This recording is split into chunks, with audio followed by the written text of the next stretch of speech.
Sylviane Delacroix, je suis conseillère métropolitaine à la métropole européenne de Lille et élue en tant qu'adjointe au maire à la mairie de Lille.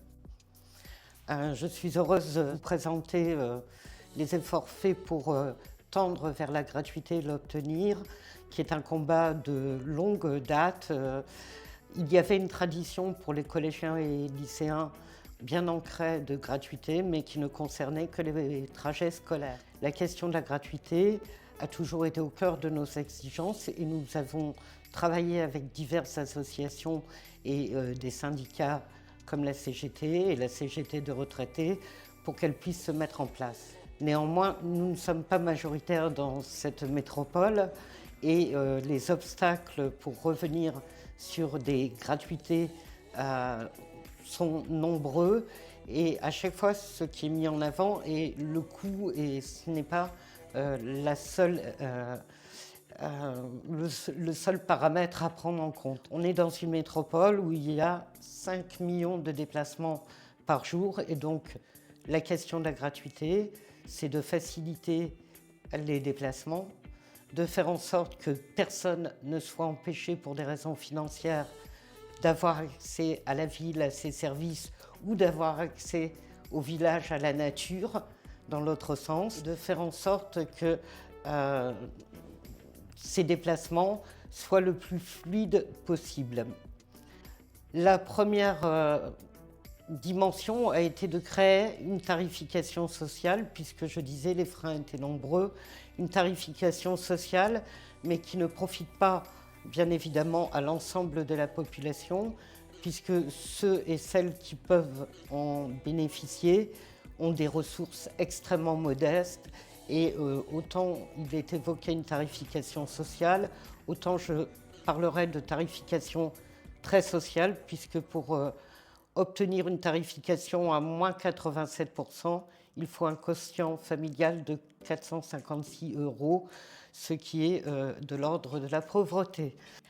Pour la gratuité pour les 18 ans, ça a été obtenu en amont des élections de la MEL avec nos différents partenaires, notamment les socialistes qui, eux, sont la direction de cette instance où nous ne sommes pas.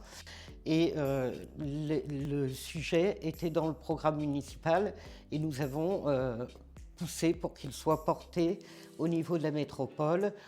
Ça a été une discussion très longue alors que finalement on s'aperçoit, puisqu'il a fallu attendre 2022 pour que ce soit mis en place, cette gratuité bénéficie énormément à des étudiants, à des jeunes, etc., puisque le nombre d'abonnements a augmenté. Ce qui veut dire que ça répondait à un véritable besoin. Et en termes de coût, cette partie de gratuité représente 2,2 millions d'euros par an selon l'estimation de la Chambre régionale des comptes. Sur un budget métropolitain de 2,2 milliards, c'est une somme assez symbolique. En tout cas, ça indique une priorité et un choix de société. Alors bien évidemment, notre ambition est d'étendre cette gratuité pour permettre à ce que chacun puisse en bénéficier. Je disais que ce n'était pas simplement une question de finances, mais une question de qualité de vie, de qualité de transport qui doit être liée à l'exigence de gratuité et d'un accès pour tous à toutes les fonctions de la métropole et à tous les espaces de la métropole. Pour cela, plusieurs solutions. D'abord, pour le financement, le versement de la taxe mobilité, le versement mobilité est à son maximum dans la métropole, mais on s'aperçoit que la loi prévoit qu'il y ait 10 000 ou 1 million d'habitants, le même taux. Tandis que pour l'Île-de-France, qui concerne 12 millions d'habitants, le taux est à 3,2%. La possibilité de revoir ce taux et de l'augmenter et de faire en sorte qu'il pèse davantage sur la plus-value que sur la masse salariale sont des exigences qui peuvent permettre de financer cette extension de gratuité. Pour bien illustrer le fait qu'il s'agisse de choix politiques, j'aimerais rappeler que durant la période 2012-2018, il y a eu des investissements et ensuite en 2018, Gérald Darmanin étant vice-président transport à la métropole de Lille, n'a fait que 4 millions d'euros d'investissement pour un parc qui est énorme en rames de métro et rénovation de rames, tandis que dans le même temps, il investissait pour 60 millions d'euros pour des portiques antifraude qu'on peut aisément passer d'ailleurs si on est un peu sportif et qui n'ont en fait que très peu diminuer le niveau de fraude qui est passé de 12,5 à 11,6, mais qui vraiment s'est avéré une dépense inappropriée par rapport à ce que l'état des rames et l'état des véhicules de transport nécessitaient comme investissement. Nous avons aussi la possibilité d'interpeller les régions. Notre région, par exemple, avec Xavier Bertrand, se dispense de demander ce versement, préférant protéger les entreprises que de protéger les finances locales qui ont pourtant été bien endommagées ces dernières années.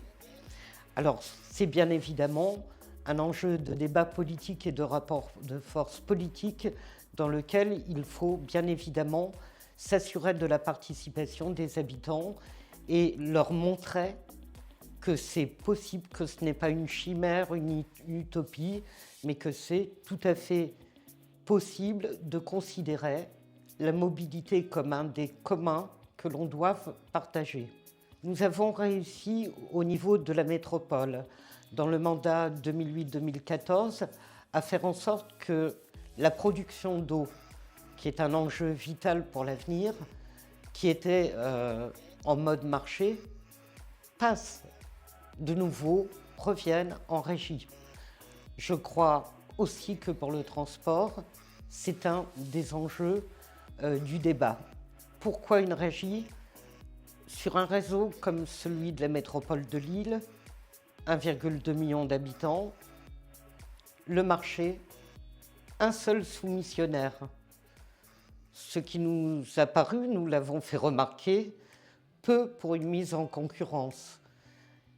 Et donc, le groupe Keolis, qui était le seul soumissionnaire, est désormais le prestataire. Nous avons des exemples de gratuité totale dans notre département, notamment à Dunkerque, et on nous dit mais Dunkerque, ce ne sont pas les mêmes dimensions, et son agglomération est bien plus petite, il y a moins de population.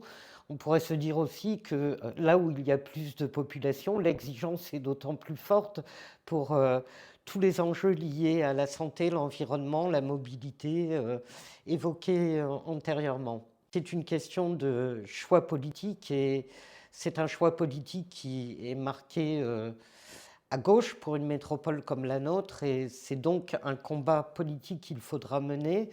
Et je pense que le résultat des élections municipales et des capacités ou non à pouvoir promouvoir cette idée dans les campagnes qui seront menées sont importantes au niveau des différentes villes de la métropole. Il me semble aussi qu'il serait souhaitable, au-delà de ces élections, qu'au niveau des métropoles, on se mette d'accord, peut-être entre groupes élus communistes et autres élus qui pourraient s'y associer, pour faire en sorte d'établir une série de propositions qu'on pourrait porter simultanément pour cette gratuité et en faire une priorité comme l'ensemble des communs qui peuvent faire en sorte que les préoccupations prioritaires des habitants soient prises en compte.